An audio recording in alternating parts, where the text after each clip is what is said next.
Mes dernières images de la France sont filtrées par la vitre du bus, par laquelle j'observe ma mère entourée des lumières familières de Bayonne. Lumières devenues étrangères maintenant que je les quitte.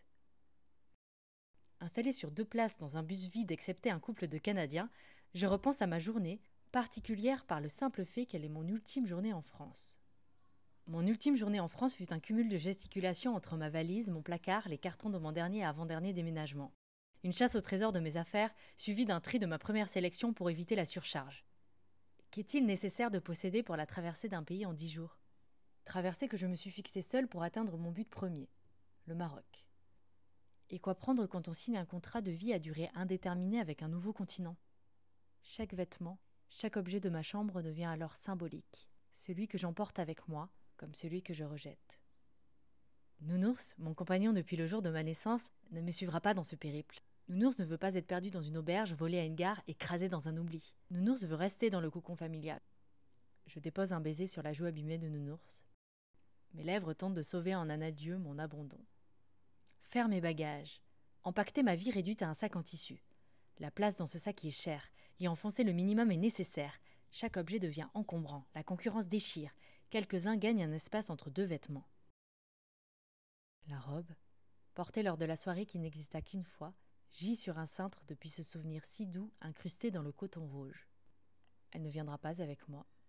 Les photos de famille resteront là aussi. Mes pièces de théâtre et mes livres d'art, trop imposants, doivent raisonnablement rester ici.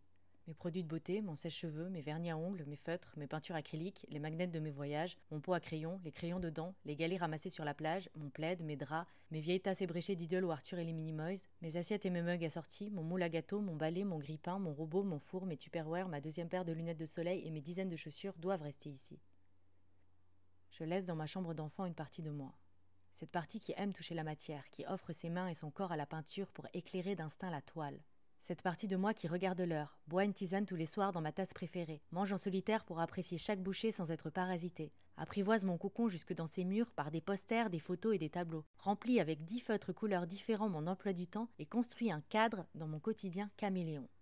Mais cette partie de moi, déjà ébréchée par mes derniers mois chaotiques, devient fissure et laisse un trou béant, inconciliable avec cette aventure.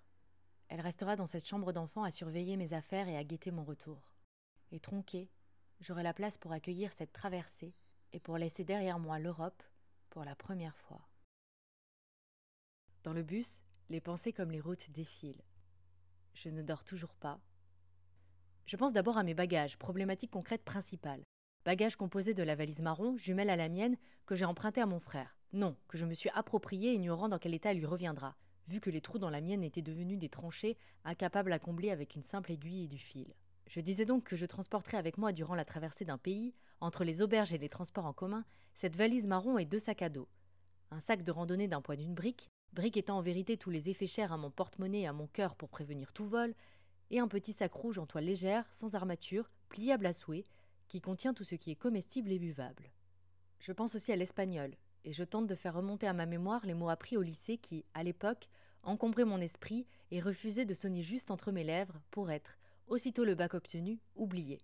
Je pense à l'anglais plus naturel à force de l'entendre tous les jours dans mes séries préférées. Cet anglais me sauvera de cet espagnol refoulé. Je pense au voyage qui m'attend avec inquiétude et excitation. Je pense aux différentes villes et paysages que je vais traverser et à la solitude qui m'accompagnera tout au long de ce périple. Qu'est-ce qui m'est passé par la tête ? Je parle à lui, que je retrouverai au Maroc. Ces mots, pourtant si ordinaires, me rassurent. Je parviens à somnoler 1 heure jusqu'à 4h30 du matin. Lorsque j'en trouve les yeux, les lumières du bus s'allument.